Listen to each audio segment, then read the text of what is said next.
There was a night when Sarah Mitchell stood at a crossroads that would forever change the trajectory of her life. But she didn't know it yet. She was tired. Her shift had been long. Her paycheck was small.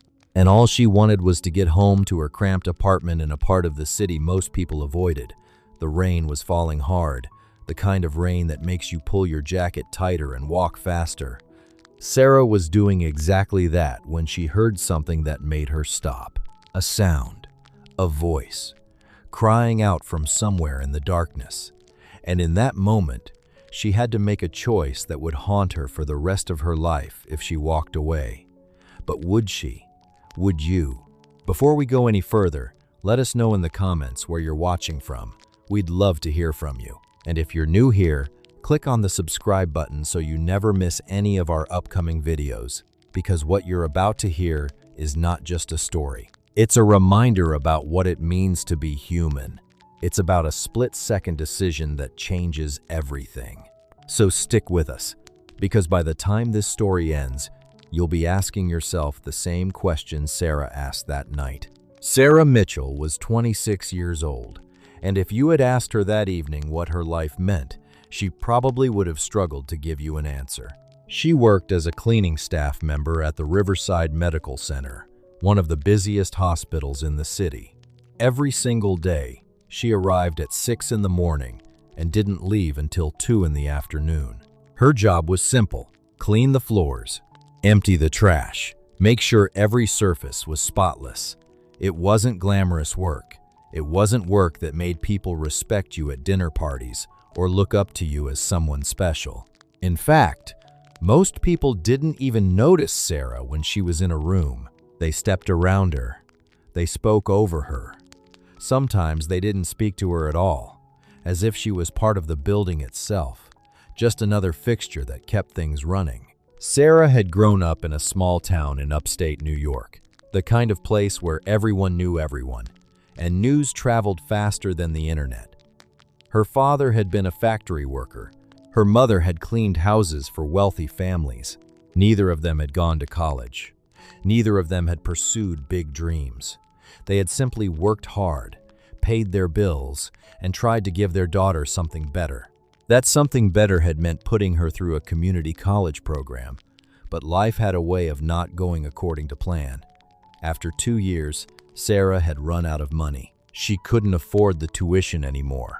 Her parents couldn't help. So she had dropped out and moved to the city looking for opportunity. That was 4 years ago. Now she was making barely above minimum wage, living paycheck to paycheck, wondering if this was all life had to offer her. The work was repetitive, but Sarah had never complained. She saw things other people didn't see.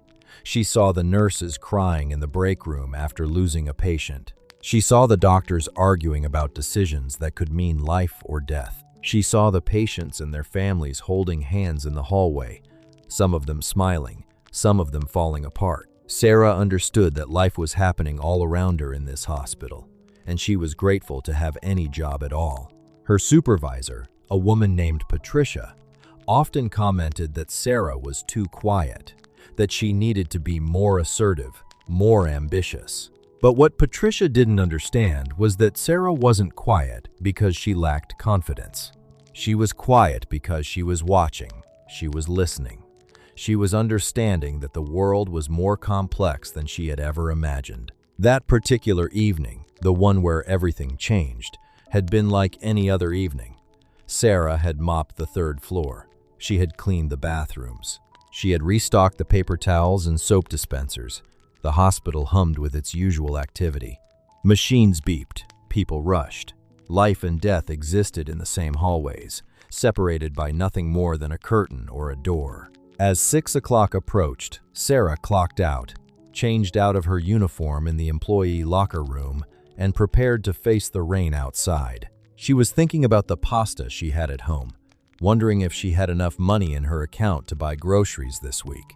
She was thinking about her mother's phone call from the night before, her mother asking if she was eating well, if she was happy, if she regretted leaving home. Sarah had told her mother she was fine. It was easier than the truth. The truth was that some nights she cried in her apartment wondering if she had made a terrible mistake. The truth was that she had thought by now she would be further along in life. She had thought she would have an apartment that didn't smell like mold. She had thought she would have a job that felt meaningful. She had thought a lot of things that hadn't come true. So when she walked out into that rain, Sarah was lost in her own thoughts, barely noticing the world around her.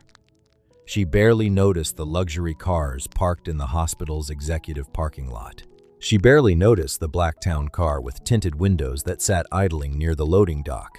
And she definitely didn't notice the man who had been watching the hospital all day, waiting for his moment. The drive from the hospital to Sarah's apartment took about 15 minutes on a good day. She usually took the bus, but tonight the bus was running late, and Sarah had decided to walk to the next bus stop, hoping to catch an express route that would get her home faster. The neighborhood around the hospital was not the safest place to be after dark, but Sarah had walked it hundreds of times.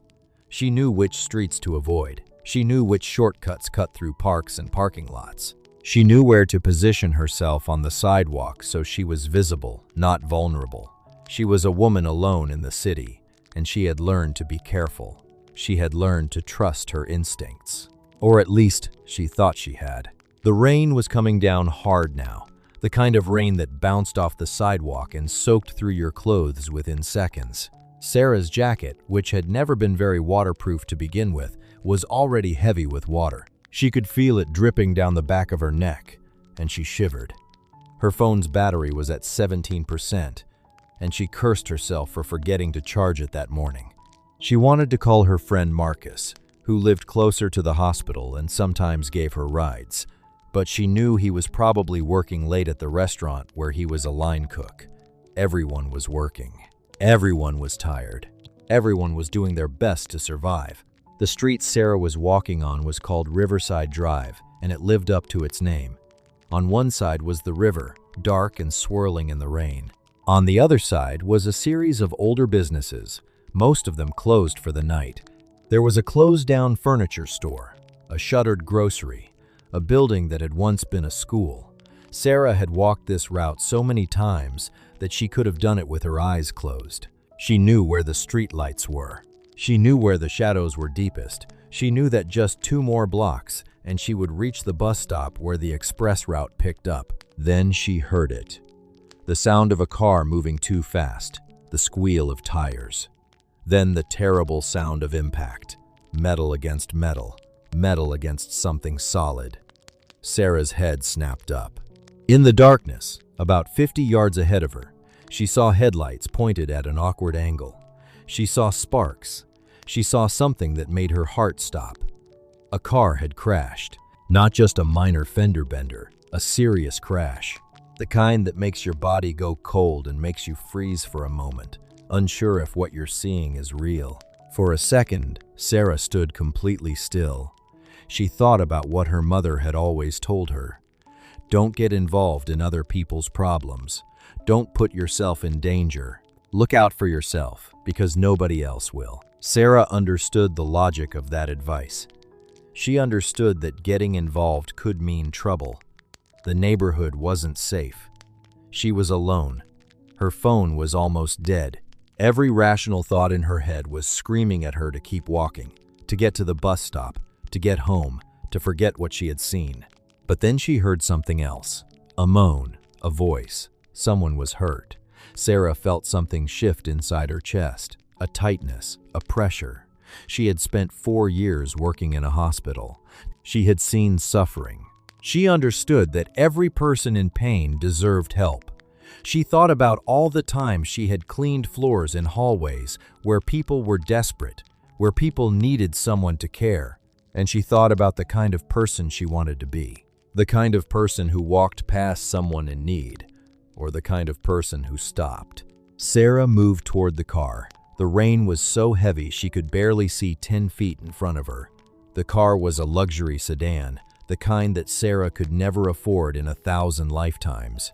The front end was crushed, the windshield was shattered, and through that shattered windshield, she could see a man slumped over the steering wheel.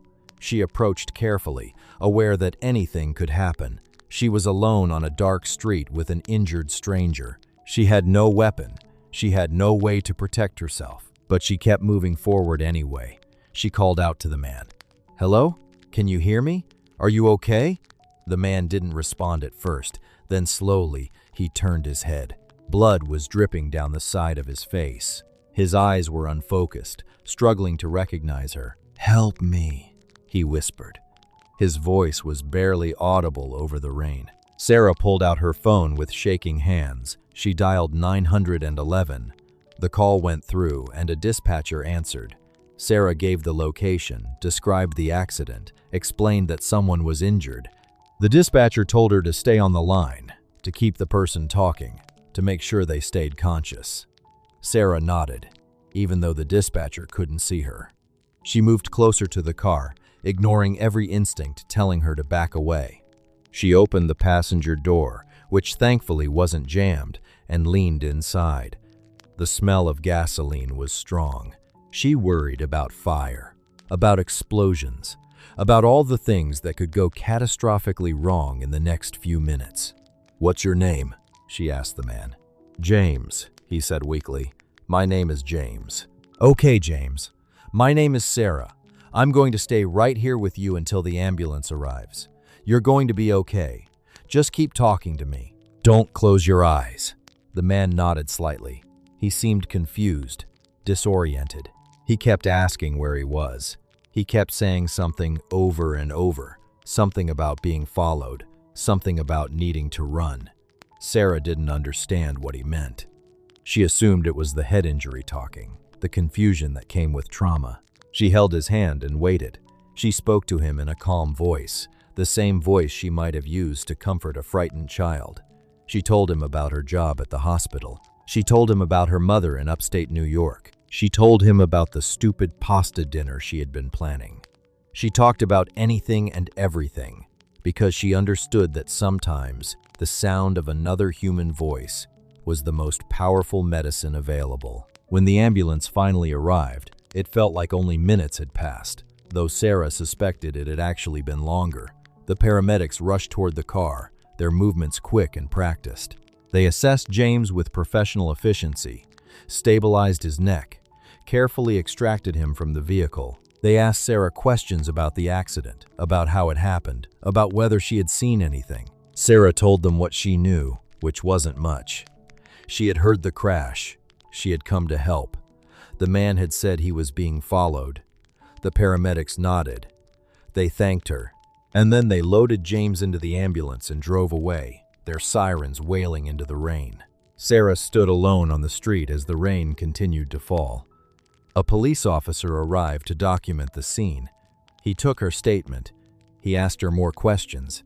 He seemed frustrated that she couldn't provide more details, more information, more answers about what had happened. Sarah explained that she had simply been walking home from work when she heard the crash. She had stopped to help. That was all she knew. The officer seemed to dismiss her as unimportant, which Sarah had long ago accepted as inevitable. People like her weren't very interesting to people in authority. People like her were simply background characters in other people's stories. By the time the police officer finished with her, it was nearly 8 o'clock at night. The rain had not stopped. Sarah's clothes were soaked through, and she was shivering uncontrollably. She caught the next bus that came, and she rode it to her apartment in silence, her mind replaying the last hour over and over again. She kept thinking about James. She kept wondering if he was going to be okay. She kept thinking about what he had said, about being followed. It bothered her. It didn't make sense. Why would someone follow a man and force him off the road? Was it a random accident? Or was it something more deliberate? The next morning, Sarah found herself wondering if she should try to find out what happened to James. She knew he had been taken to St. Mary's Hospital, which happened to be adjacent to Riverside Medical Center where she worked. They shared some facilities, had some shared staff. It was possible that James might have been admitted there. Sarah had never done anything like this before. She had never tried to track down a patient. It felt like an invasion of privacy. It felt like crossing a line. But she couldn't stop thinking about him. She couldn't stop wondering if he was alive, if he was recovering, if he was going to be okay. During her lunch break, Sarah walked over to St. Mary's. She approached the information desk and asked if there was a patient named James. The receptionist, a tired-looking woman in her 60s, asked for a last name. Sarah realized with a start that she didn't know James's last name. She had never asked. The receptionist explained that without a last name, she couldn't help her. Sarah thanked her and left, feeling foolish. Of course, she didn't know his last name. She had met this man for less than an hour. He was a stranger. She had no right to his information. She had no reason to expect that she would ever see him again. But she couldn't let it go. That evening, Sarah did something she rarely did. She went online. She searched local news websites to see if there was any report about a car accident on Riverside Drive. It took her about 20 minutes of scrolling, but she finally found it. A small article, not prominent, but it was there. It reported that a single vehicle accident had occurred on Riverside Drive, that the driver was hospitalized with serious injuries, and that the cause of the accident was still under investigation. The article didn't name the driver. The article didn't say anything about him being followed, but it did mention that police suspected the accident might not have been accidental, that there was evidence the vehicle had been forced off the road by another car. Sarah read that sentence 3 times. Forced off the road. That meant James hadn't been lying. Someone had deliberately caused that crash. Someone had tried to hurt him, and James had lived. He had survived. Sarah felt a strange mixture of relief and concern. Relief that he was alive, concern that someone out there might try again. She wondered if James had family. She wondered if he had called anyone. She wondered if he knew how close he had come to dying on that dark street, and she wondered if he remembered her, the woman who had held his hand and talked to him about pasta while he was bleeding and confused and afraid.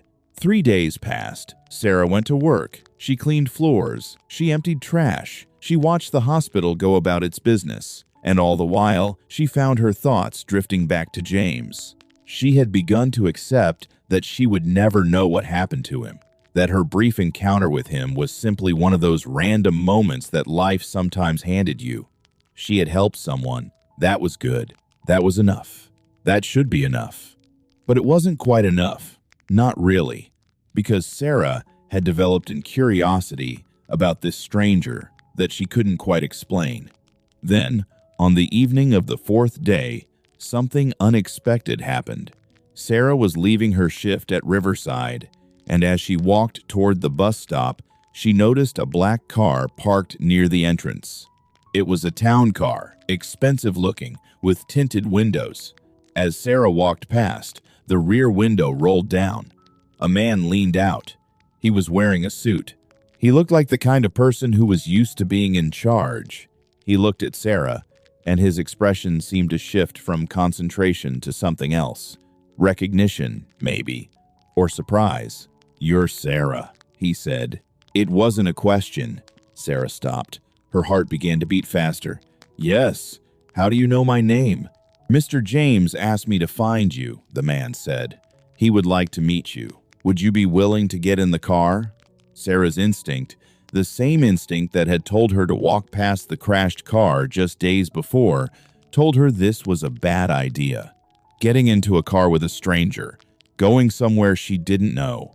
This violated every rule of safety she had ever been taught. But there was something about the man's tone, something sincere and urgent, that made her pause. And besides, she realized with a start, she wanted to see James again.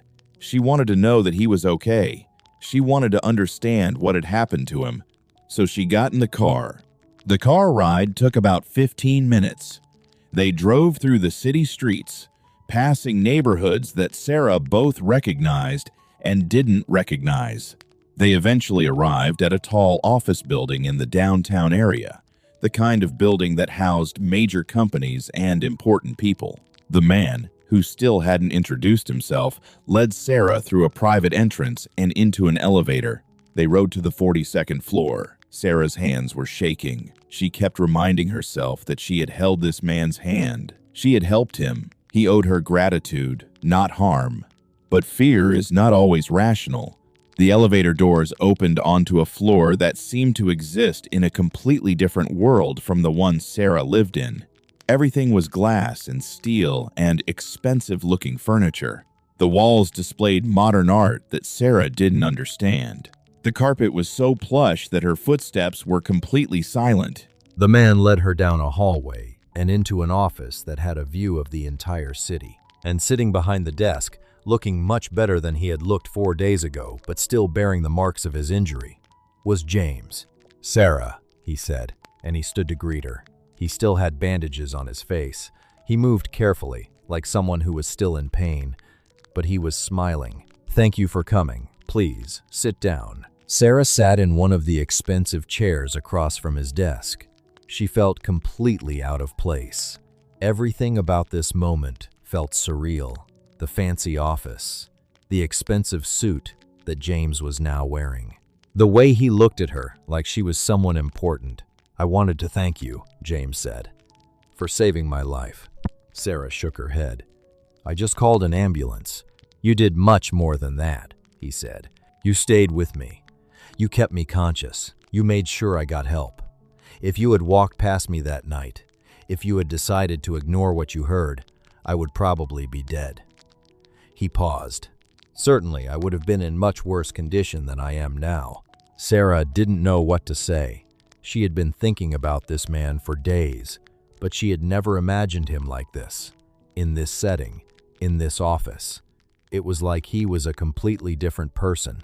She said, "I'm just glad you're okay, but I have to admit, I don't really understand what's happening here.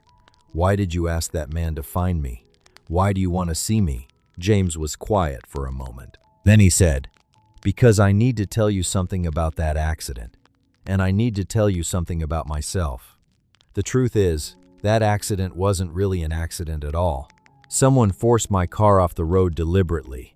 Someone tried to kill me." Sarah felt her breath catch. She had suspected this, but hearing him say it out loud made it real, made it terrifying. "Why?" she asked. "Why would someone try to kill you?" James looked out the window at the city spread out below them. "Because of who I am," he said finally. "My full name is James Whitmore. I'm the founder and CEO of Whitmore Technology Solutions. We're a major company in the technology and finance sectors. We have offices in 12 countries. We employ tens of thousands of people. And I am, by most measures, very wealthy, very successful. I have a lot of enemies." Sarah absorbed this information. She was sitting across from a billionaire, a man she had met as a bleeding, confused stranger on the side of the road.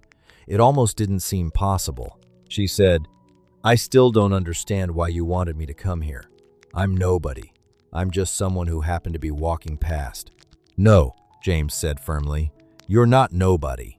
You're someone who stopped to help a stranger when you didn't know who that stranger was. You didn't help me because you expected anything in return. You didn't help me because you recognized my name or my face. You helped me simply because you're a good person. Do you understand how rare that is?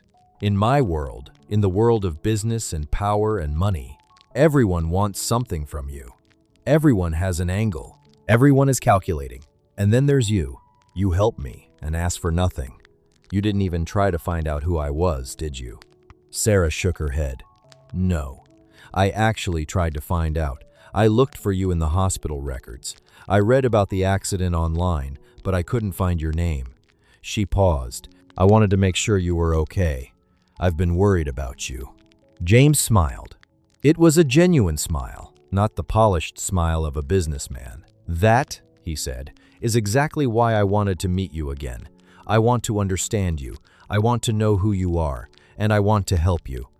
"Help me how?" Sarah asked. She was wary now. This was the moment where the real agenda would come out. She was sure of it. "What do you want from me?" "I need someone I can trust," James said. "Someone who has proven that they can't be bought, that they won't betray me, that they actually care about something other than money and power. I need someone to work for me. Not as a cleaner, and no disrespect to your current job, but I think you have more potential than that."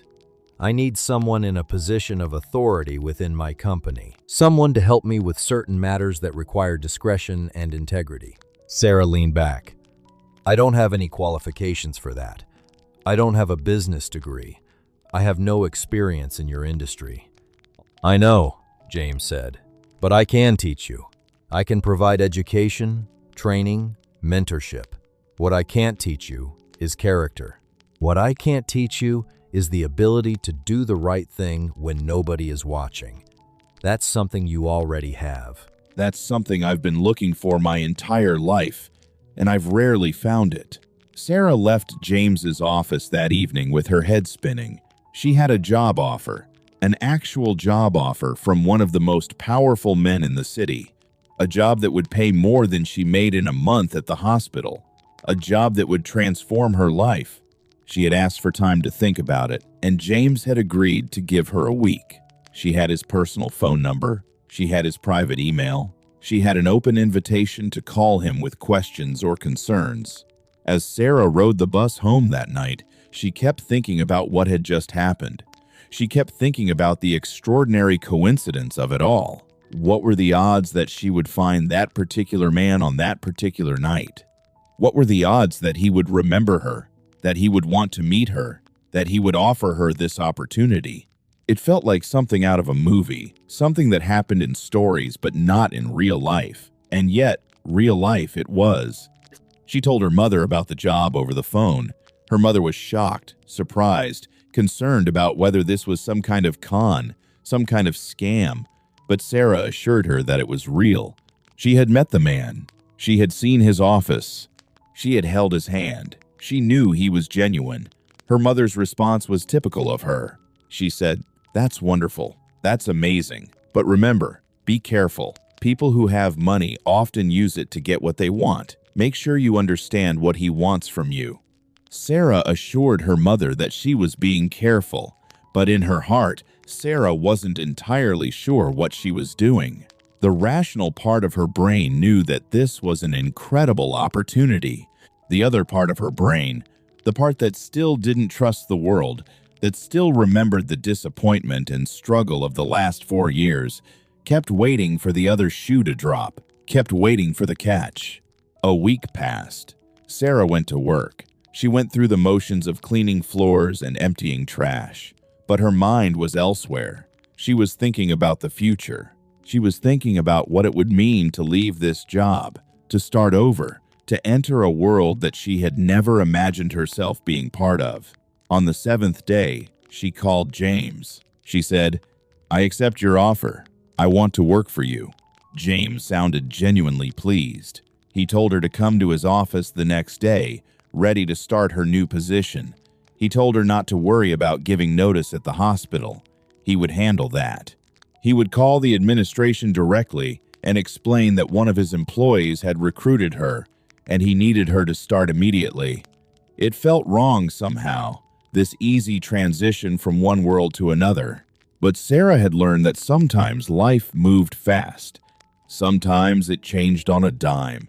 Sometimes you just had to accept the changes and try to adapt. What Sarah didn't know, what she would only discover later, was that the crash, the accident that had brought them together, was not a random occurrence. The man who had tried to kill James was not some common criminal. He was someone from inside James's company. Someone close to James. Someone James had trusted.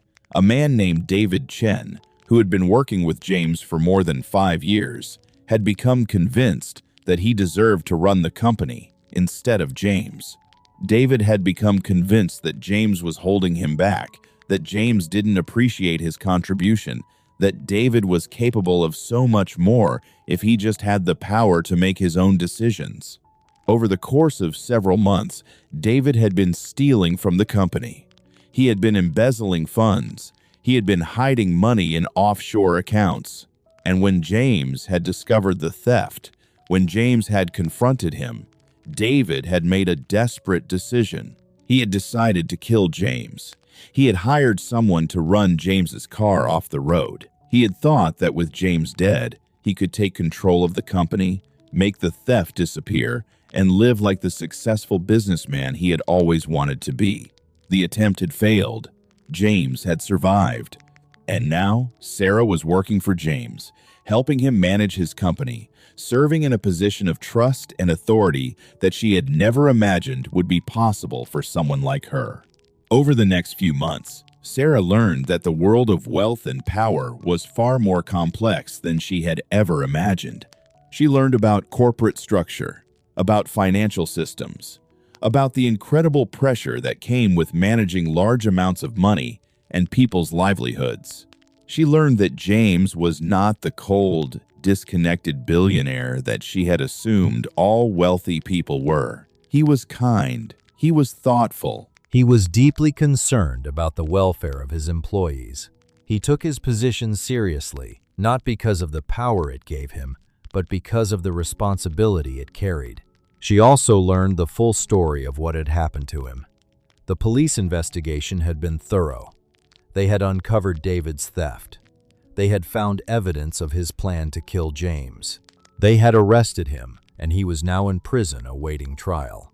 James had decided not to pursue any civil action beyond what was necessary. He had simply wanted to move forward. He had wanted to rebuild trust within his company, and he had wanted to surround himself with people like Sarah, people who had proven their integrity, people who couldn't be corrupted by money or power or the promise of advancement. Sarah's job evolved over time. She started in an administrative position, learning the business from the ground up. But as she proved herself capable and trustworthy, she took on more responsibilities. She started managing teams. She started making decisions that affected hundreds of people. She started understanding the weight of leadership. And through it all, she remained grounded. She remained humble. She remained focused on doing what was right, even when doing what was right was difficult. A year and a half after the accident, James did something unexpected. He called Sarah into his office on a Friday afternoon. She had learned that these Friday afternoon calls usually meant something was happening. Some decision was being made. Some new direction was being taken. She sat across from him, and he said, "I've been thinking about our relationship, about how we met, about what you've done for this company over the past 18 months, and I've decided that I want to offer you a partnership." Sarah's eyes widened. "A partnership? In the company?" "Yes," James said. "Not just an employee, not just a manager, a full partner, a co-owner. You've earned it. You've proven yourself. And I trust you in a way I've never trusted anyone in business." He slid a folder across the desk. "It's all in here. The legal documents, the financial arrangements. You would own 30% of the company. You would have equal say in all major decisions. You would share equally in the profits. You would be a billionaire, Sarah, within a matter of years, possibly sooner." Sarah stared at the folder. She couldn't quite believe what she was hearing. She had gone from cleaning floors at a hospital to being offered a one-third stake in a multi-billion-dollar company. It was almost impossible to comprehend. She said, "Why would you do this? We've only known each other for a year and a half." "Because," James said, "in a year and a half, you've proven to me that you have something more valuable than education or experience or even intelligence. You have integrity. You have character. And in the business world, those things are rarer than diamonds. I need you as a partner. The company needs you as a partner. And more importantly, I think you need this, not for the money, but because you deserve to be recognized for who you are. You deserve to have impact. You deserve to change the world if you want to." Sarah accepted the partnership. Within 5 years, she had become one of the most respected business leaders in the city. She had used her position and her wealth to establish a foundation that helped people in situations like the one she had been in. She funded scholarships for community college students. She created job training programs for people who were struggling to find work. She built affordable housing in neighborhoods that had been forgotten by the city. She became known not for her wealth, but for what she did with it. And years later, when people asked Sarah how she had become successful, how she had risen from being a hospital cleaner to being a billionaire businesswoman, she would tell them this story. She would tell them about the night when she chose to stop instead of walking past. She would tell them about the choice to care about a stranger when she had nothing to gain. She would tell them that character is the only currency that truly matters. Money can come and go. Power can be taken away.